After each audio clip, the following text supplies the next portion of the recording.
The following content is supported by victoris.org. Okay, so in the previous lesson, we talked about variables. We learned that variables are containers of information. They can change and they can be manipulated, right? They hold data that can be used in calculations. So moreover, we learned the previous lesson that when we type code in the console, let me just quickly create one over here. When we type code in the console, every single line is executed, right? But sometimes that's not what we want, because if we execute every single line, then there's no control over the flow of the program. Okay, we can only manipulate data, and so in this lesson we'll learn conditionals and how they can be used to redirect the flow of our program. Okay, so they add logic to our program. So once again, we start off with a Kahoot quiz. Okay, so let's just recap some of our knowledge about variables, right? Guess the output. It's only 20 seconds. Okay, great. Yep, and recap again.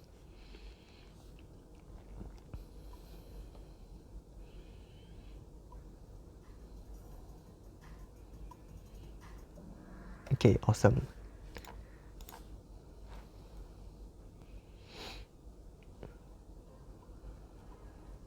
So this is some sample code for the demonstrating what the function of int does.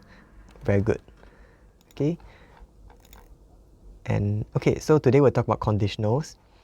Okay, so in the previous, so if you're unsure, you can type it out. It's in the console over here, so you can type out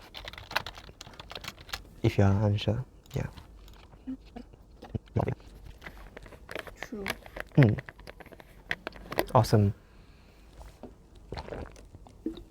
Okay, so what happened over there was we actually have our first encounter with Booleans, which is true or false values. So if you press enter, we see that 5 greater than 2 is a true statement, right? As numbers, the true statement. Okay. So what happens if you have something like that? You flip the sign, you can give it a try. Yeah, okay, good guess, false. Okay, so we can evaluate whether statements are true or false.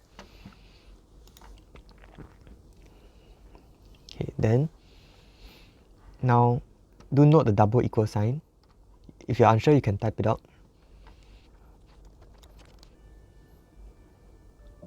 You see true, right? Okay, so what happened over there was we evaluated whether x is equals to 2. So this, you see there's a double equal sign, right? Why can't we use a single equal sign? It's because a single equal sign is reserved for assigning a value on the right hand side to the variable on the left hand side, right? So when you use double equal sign, you're actually comparing the two values on the left hand side and right hand side.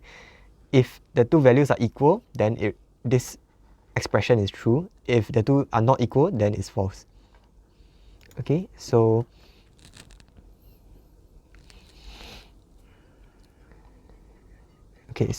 I have some code over here.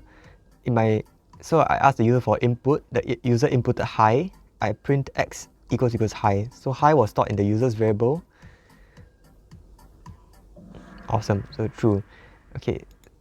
So what we saw just now, we can evaluate whether whatever the user input is equals to some fixed string.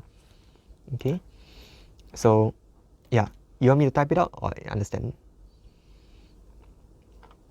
Okay, so I just demonstrate. Okay, so I have the code is I have x equals to input, and I put inside here, I put a prompt, right? So the prompt in this case is input something colon quotes close. Okay, now this is a command to Python. The command is telling Python to ask the user for input using this prompt, and store whatever the user inputted into the variable x. Okay, so in this case, what the user inputted? It inputted, let's say, high. And then now, what's the value of x? The value of x is high, right? Whatever the user inputted. And if I print x equals to high, so just like how we can compare numbers using the double equal sign, we can compare strings Two strings are equal if they have the exact same text content. Make sense? Ken, any questions?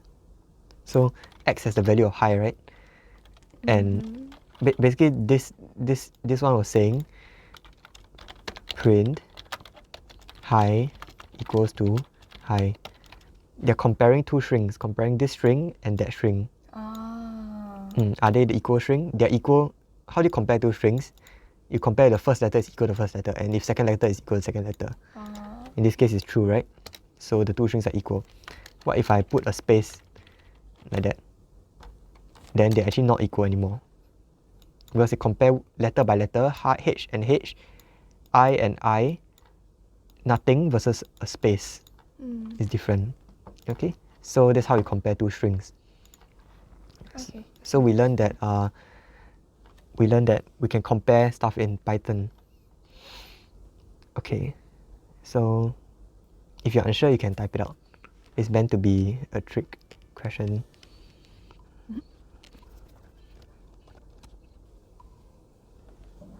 Okay, awesome. You got it correct. So what was going on over there? Right, x equals to 2, create a variable called x, assign a value 2. Same routine. Right, x equals 3. Remember I said single equal sign is for assigning a value on the right hand side to the variable on the left hand side? Right? But over here, I use a double equals.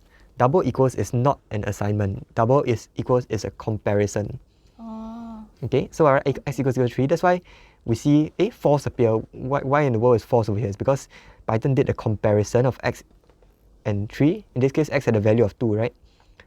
So 2 equals 3 is a false statement. Okay, so interpret this x equals 3 as a statement. And then we print x. We see x still remain as 2. Why is it not 3? It's because this line, the second line, was not an assignment of 3 into the variable x. Right? We didn't change the value of the variable x. We just compared. Okay, so yeah. And lastly, right, what if we put the x equals to 4 inside a... If you're unsure, you can type it out. So I'm using these examples to highlight the difference between single equals and double equals. Wouldn't it be error? Yeah, you can. That's correct. That's correct. It's an error because, so we see that there's an error because it says blah blah blah blah blah. Basically, you're trying to assign x equals to 4 inside the print statement. Python is confused. You can only print. It's only if you want to compare x and 4, you need the double equal sign. You cannot assign inside this print statement. Okay, so summary: we have learned how to evaluate true or false statements using in Python using these three operators. Okay, so so using this, we can evaluate whether certain statements are true or false. Okay, let's say I create a variable called condition equals to a true Boolean value. Then if I read this code, right, I'll type this out later, but if you want to give it a try, you can guess what the output is going to be.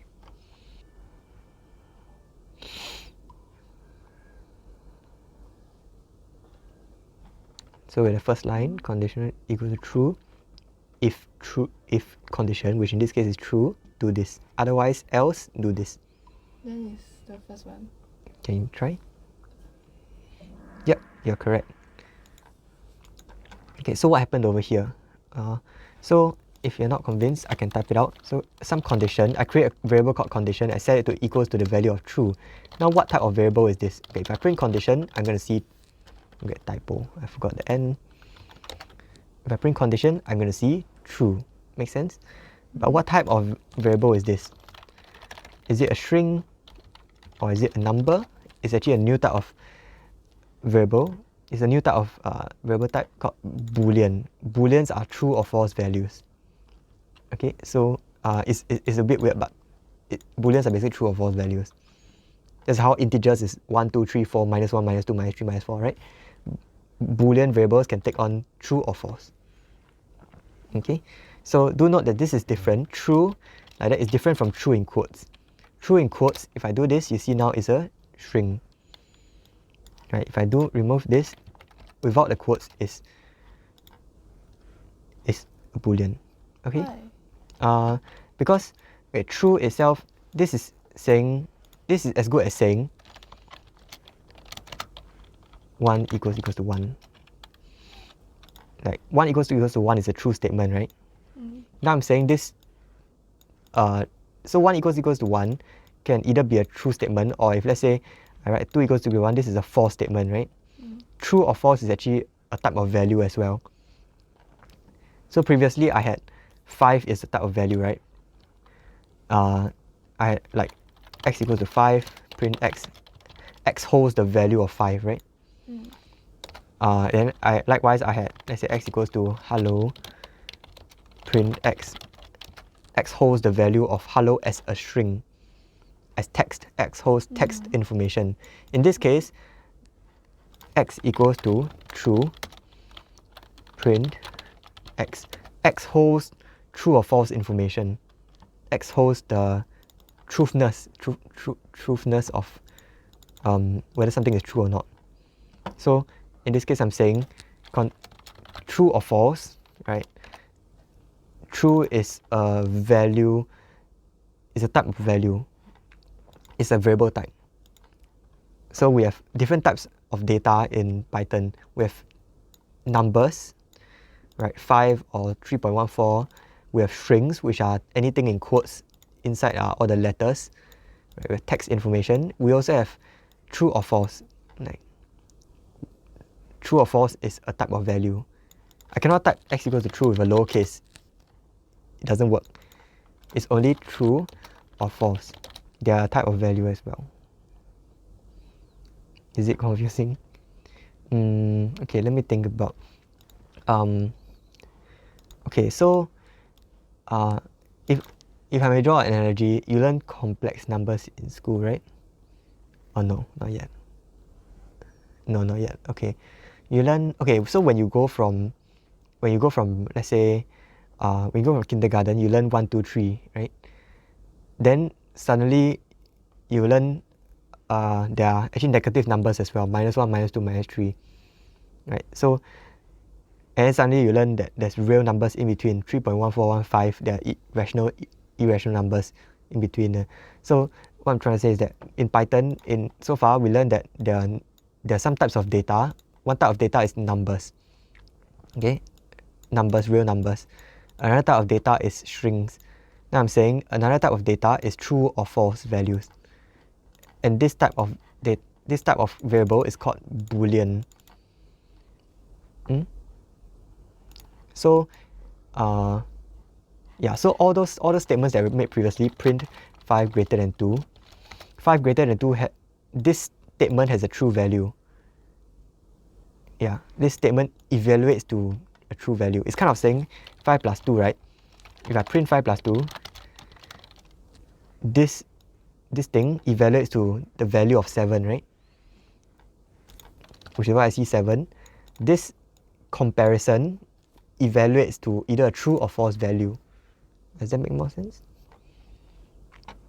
Okay. Kind of. I kind of get it, but I'm confused. Sure. So let's try. Okay. So if I type what if I want to execute certain lines of code depending on whether some conditional is true or false. So over here we looked at the code here. If condition, print condition is true, else print condition is false. You see line 3 is run, but line 5 is not run. So what we've created here is we have created a fork in the logic. Depending on the value of condition, right, whether it's true or false, different lines of code is run. Previously, in the previous lesson, we learned that every single line is just run sequentially, right? But in this case, it runs line 1, it goes to line 2. Line 2 creates a fork in the logic. It will run line 3 if this condition is true. It will run line 5 if the condition is false. So wait, for the... Okay, maybe it'll make a bit more sense if I put a few more examples. So condition is true, else. Wait, is it just like that, or is there anything before that? It's just like that. This is the first line. Okay, let me. But what's the condition? The condition. Okay, maybe it'll make more sense if I say, okay, let's do away with this conditional here. Okay, let's say I say if 5 greater than 2. then what is it going to run? So if I run this, if 5 greater than 2, then you see this colon sign, and after this colon there was some code, there is some spacing in between, right? If I delete this spacing, it's invalid code. They'll tell me it's invalid code. So I must put a spacing there with a tab or with two spaces. And this spacing tells me that this code and whatever subsequent code is inside, let's say I say hello, right? Whatever code inside is that has the two spaces, this indentation, we call it the indentation. This code is inside this conditional block. So if this conditional was true, these two lines of code is run. Otherwise, right, if it's false, then this line is run. So if I run this, you see that it says condition is true, hello. It only executed these two lines. But if I change the condition to something false, let's say 5 greater than 6, when I press run, what would it say? Okay, I get it. Say condition is false, right? Yeah. So this may be a bit confusing because I set it to the condition equals true, but what I'm trying to say is that this one evaluates to as good as saying, this one is a false statement, right? It's as good as replacing the whole part with just false. Okay, I get it. Yeah, awesome. Okay, so these are known as Boolean values, and we can control the flow of the program using if-else statements. So the Boolean value only has two values. One is true, one is false. Exactly. Yeah. Okay.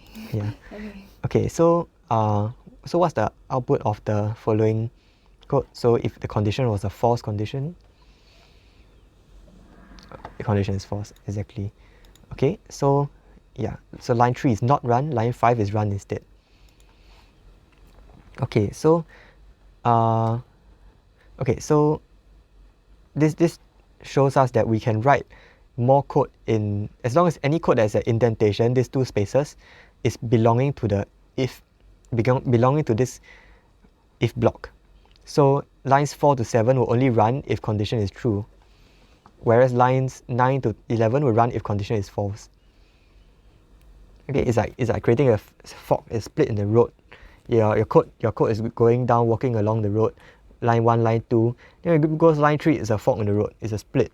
You either explain the line 1 and line 2. Okay, so in line 1, right, I created a variable called condition. I set it to Boolean value of true, and created a variable called x and set it to a value of 2.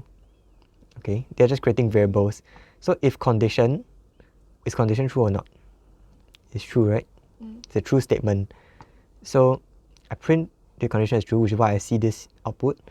I print more code here, which is why I see it's just representative for any code that we want to write there. We can even assign values like x equals to 3, print x.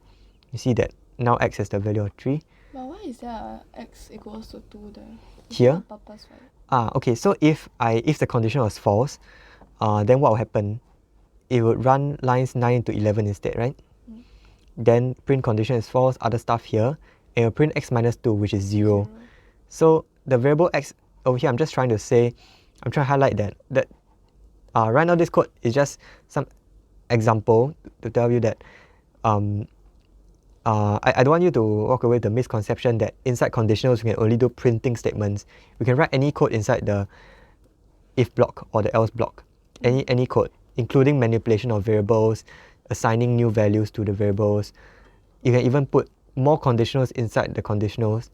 Yeah. Then the x equals to 2.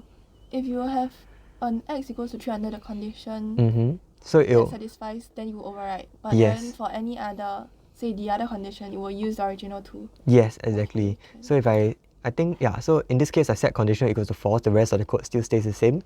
We see condition is false, other stuff here, print x minus 2 is 0. Why is it not 3 minus 2, which is 1?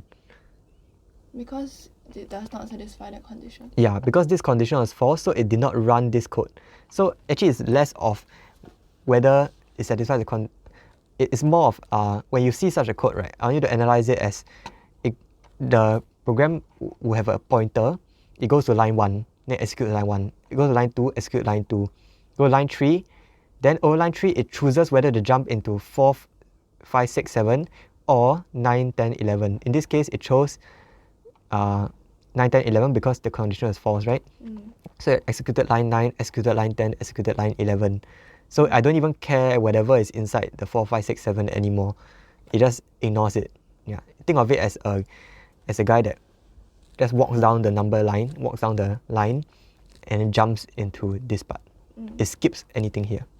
Okay? Yeah. Yeah. Wait, Okay, so now we have some more code, right? We'll create a variable called x, set it to the value of 5. If x is greater than 6, then print wolf, I'm a dog. Else print meow, I'm a cat. What's the output going to be? Oh, yeah, I'm a cat. Awesome. Okay. Okay, so x greater than 5, x greater than 6 is a false statement because x is 5, right? So 5 greater than 6 is false. So false, so it ignored line 3 and executed line 5 instead. Okay? So in summary, we can make Python run different lines of code, different segments of code, depending on whether a statement is true or false. So can you see what this might be useful for? If let's say we ask the user for their age, then if the user's age was greater than 18, we let them into the M18 movie, right? Yeah, otherwise we reject them. Okay, so actually that's what we're actually gonna do in the exercises. So I believe let's hop over to the exercises. Yeah. So go to repeat exercises.